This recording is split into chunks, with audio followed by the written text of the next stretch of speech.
ಆಗಿಲ್ಲ. ತಾವುಗಳೆಲ್ಲ ಮೀಟ್ ಮಾಡೋದಕ್ಕೆ ಬರ್ತಾ ಇದ್ರಿ, ಆದ್ರೆ ಪರಿಸ್ಥಿತಿಗೋಸ್ಕರ ತಮ್ಮನ್ನೆಲ್ಲರನ್ನೂ ಭೇಟಿ ಆಗೋದಕ್ಕೆ ಆಗಿರ್ಲಿಲ್ಲ. ಅದರಿಂದ ಎಲ್ಲರಿಗೂ ಒಂದು ಕ್ಷಮೆ ಇರಲಿ.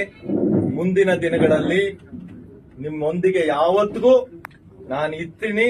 ಜೊತೆಗೆ ನಾವೆಲ್ಲರೂ ಸೇರಿ ಹಿಂದೆ ಹೇಗೆ ಕೆಲಸ ಕಾರ್ಯಗಳು ಆಗ್ತಾ ಇದ್ವು, ಸಣ್ಣ ಪುಟ್ಟ ಲೋಪದೋಷಗಳು ಬಹಳಷ್ಟು ಇದ್ವು, ಅವುಗಳನ್ನೆಲ್ಲ ಸರಿಪಡಿಸಿಕೊಂಡು ಮುಂದಿನ ದಿನಗಳಲ್ಲಿ ನಮ್ಮ ಕ್ಷೇತ್ರದ ಅಭಿವೃದ್ಧಿಗೆ, ಜೊತೆಗೆ ನಮ್ಮನ್ನು ನಂಬ್ಕೊಂಡಿರುವಂತ ಜನ ನಮಗೊಂದು ದೊಡ್ಡ ಜವಾಬ್ದಾರಿಯನ್ನ ಕೊಟ್ಟಿದ್ದಾರೆ.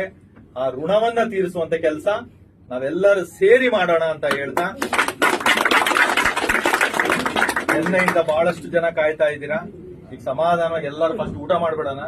ಊಟ ಆದ್ಮೇಲೆ ಆದಷ್ಟು ಇವತ್ತು ಹೋಗೋದು ಬೇಡ, ನಾಳೆ ಹೋಗುವಂತದಾಗ್ಲಿ.